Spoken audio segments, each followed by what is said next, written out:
Hi viewers, welcome to our channel. ప్రస్తుతం మనతో పాటు దాము బాలాజీ గారు సీనియర్ జర్నలిస్ట్ ఉన్నారు. వారితో ఒకసారి మాట్లాడదాం. సార్ నమస్కారం సార్. నమస్తే. సార్, పవన్ కళ్యాణ్ గారు సెక్యూరిటీ విషయంలో కాస్త గందరగోళంగా అయితే ఉంది సార్. నిన్న మొత్తం కూడా ఆయన ఇంటి పైన డ్రోన్స్ తిరిగాయి అని చెప్పేసి అంటున్నారు. సో ఆయన్ని చంపడానికి ప్రయత్నించారని చెప్పేసి వార్తలు అయితే వైరల్ అవుతున్నాయి సార్. అంటే గతంలో కూడా మనం చూసాం, ఆ పవన్ కళ్యాణ్ గారికి డెత్ థ్రెటనింగ్ రావడం, మొన్న సెక్యూరిటీ కూడా ఎవరు నకిలీ ఎస్ఐ రావడం, ఇటువంటివన్నీ కూడా కంటిన్యూస్ గా జరగడం చూస్తున్నాం సార్. దీని పట్ల అంటే ఎందుకు ఈ విధంగా కంటిన్యూగా పవన్ కళ్యాణ్ గారి సెక్యూరిటీ విషయంలో ఈ విధంగా జరుగుతుంది? మరి నిన్న డ్రోన్స్ అవి ఎవరికి సార్?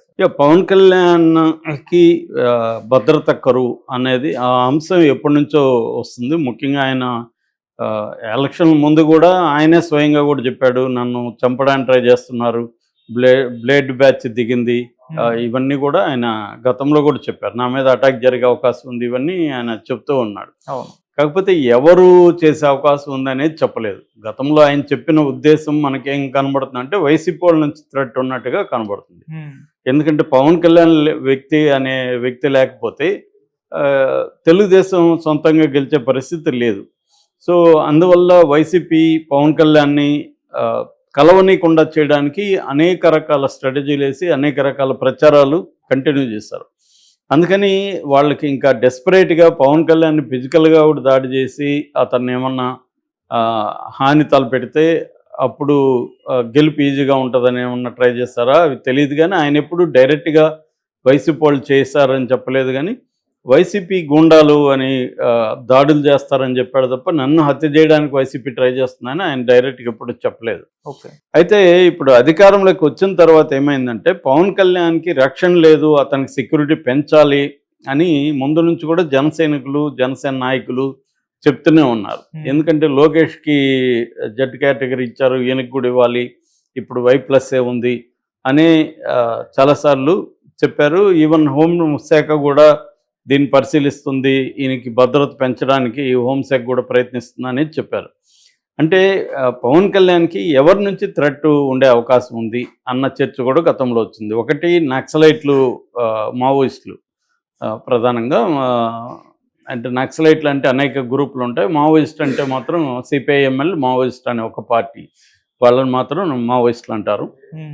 సో మావోయిస్టుల నుంచి థ్రెట్ ఉందని అనే ఒకటి ఉంది. రెండవది టెర్రరిస్టుల నుంచి, ముస్లిం టెర్రరిస్టుల నుంచి, ఇస్లామిక్ టెర్రరిజం కూడా థ్రెట్గా ఉంది ఈయనకి. ఎందుకంటే ఈయన ఈ మధ్య సనాతన ధర్మం అనేది గట్టిగా మాట్లాడుతున్నాడు, అలాగే మహారాష్ట్రలో అంతా కూడా వెళ్ళొచ్చాడు.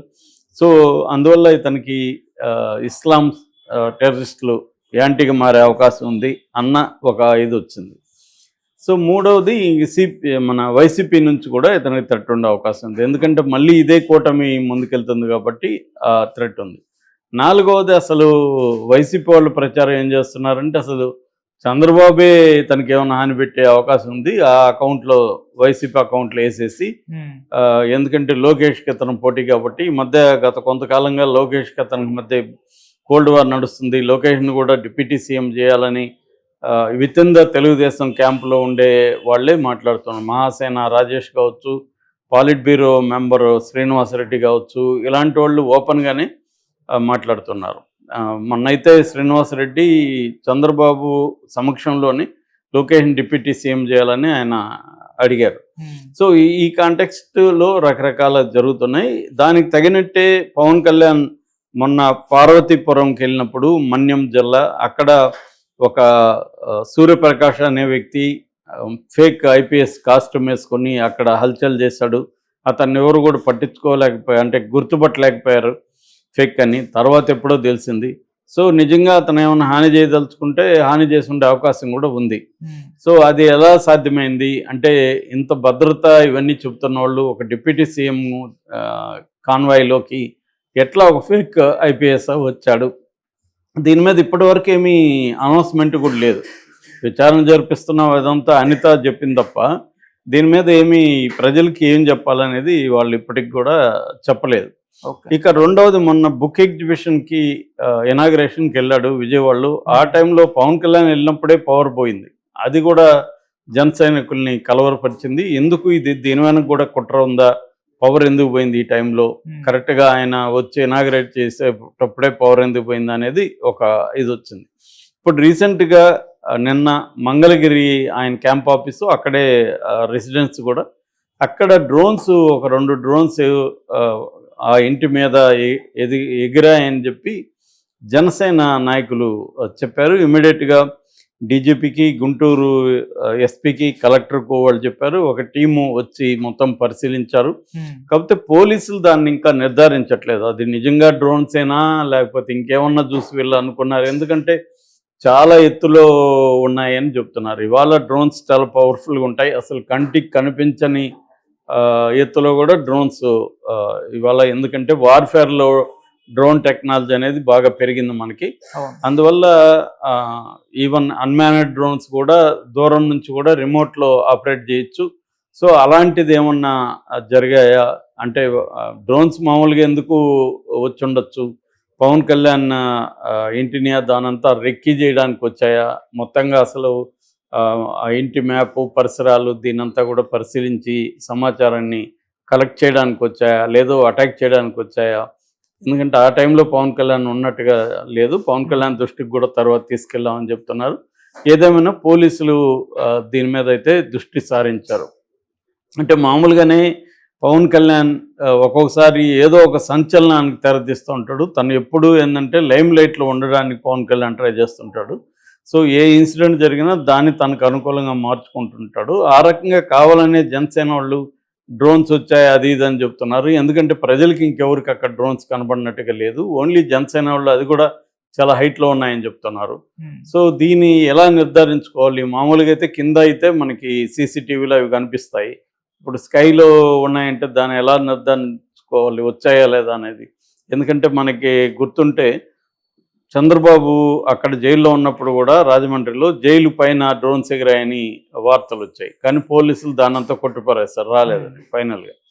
సో ఏంటంటే ఒక్కోసారి వీళ్ళు వార్తలు నిలవడానికో లేదా ప్రతిపక్షాలని ప్రత్యర్థుల మీద నింద వేయడానికో ఇలాంటి చెప్తుంటారనేది కూడా ఒకటి ఉంది. ఏదేమైనా దీన్ని నిజంగా డ్రోన్స్ వచ్చాయా లేకపోతే వచ్చాయని వీళ్ళు కావాలని చెప్పి దీన్ని ఒక సంచలనంగా మార్చి పవన్ కళ్యాణ్కి భద్రత పెంచడం కోసం జనసేన వాళ్ళు ముందు నుంచి కూడా ఇట్లాంటివి రకరకాలు ట్రై చేస్తున్నారని చెప్తున్నారు. ఆ మధ్య కూడా ఒక వ్యక్తి, అజ్ఞాత వ్యక్తి ఫోన్ చేసి పవన్ కళ్యాణ్ చంపేస్తానని బెదిరించాడు అన్న వార్త కూడా వచ్చింది.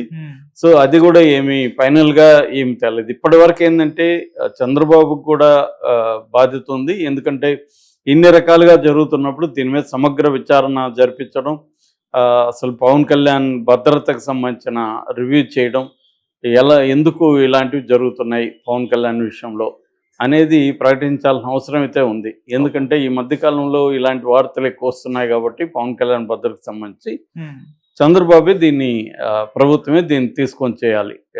సో పవన్ కళ్యాణ్ కూడా దీని మీద ఏమి ఇప్పటివరకు తన భద్రతకు సంబంధించి అతను కూడా ఎక్కడ మాట్లాడలేదు గట్టిగా.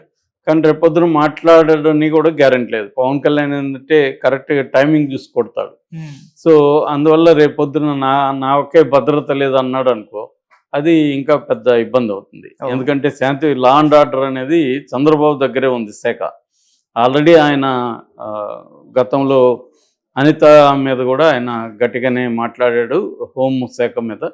సో ఆ కాంటెక్స్లో ఖచ్చితంగా చంద్రబాబు ముందుగా మేల్కొని దీని మీద ఒక విచారణ లాంటిది జరిపించి పవన్ కళ్యాణ్కి ఎందుకు ఇలాంటివి జరుగుతున్నాయనేది డీటెయిల్గా నివేదిక తీసుకొని దాన్ని ప్రజల ముందు ఉంచాల్సిన అవసరం కూడా ఉంది. లేకపోతే ఇలాంటివి ఇంకా జరుగుతూనే ఉంటాయి. Okay sir, thank you so much.